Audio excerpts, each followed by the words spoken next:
करवा चौथ की रात का भूत भाग दो। रीना की आत्मा और तांत्रिक की टक्कर। नेहा के गायब होने के बाद पूरा गांव डर से कांप गया। लोगों ने उस घर के दरवाजे पर ताले लगा दिए। कोई भी औरत उस रास्ते से रात को नहीं गुजरती थी। भूतों के किस्से पसंद हैं? राम कुमार चैनल को अभी सब्सक्राइब करें।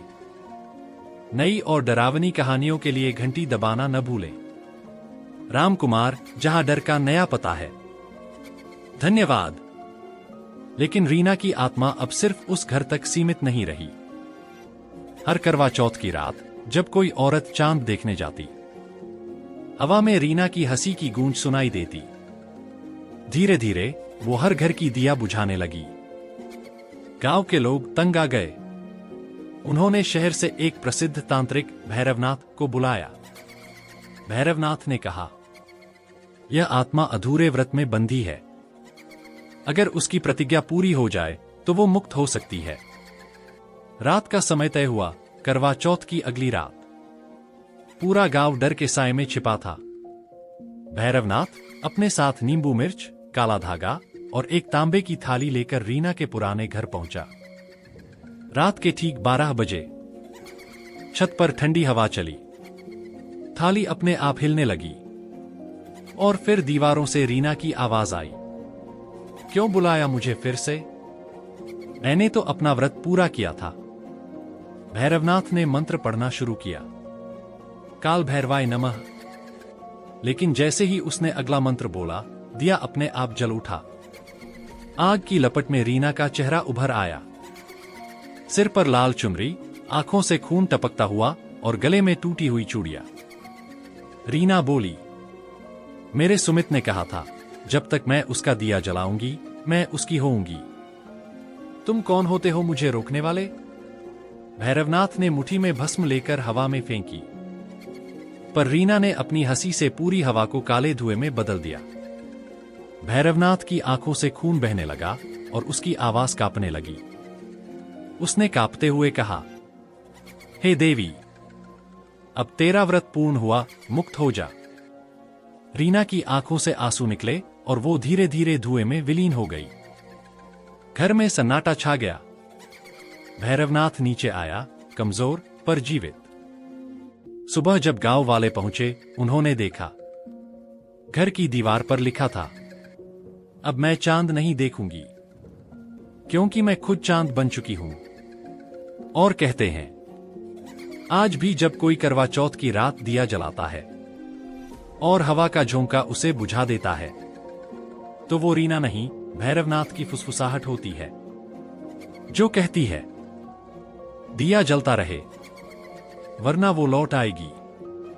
भैरवनाथ के जाने के बाद कई साल बीत गए। गांव में फिर से शांति लौट आई थी। लोग मानने लगे थे कि रीना की आत्मा अब मुक्त हो चुकी है।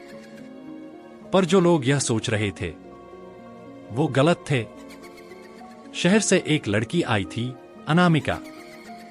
वो पत्रकार थी और उसे भूतिया गांव की सच्ची कहानी पर एक डॉक्यूमेंट्री बनानी थी। गांव वालों ने उसे चेतावनी दी, बिटिया, रात को रीना का घर मत जाना, वहां अब भी उसकी चुन्नी लटकती है। पर अनामिका को भूतों पर विश्वास नहीं था। वो बोली, मैं कैमरे में सब सच दिखाऊंगी।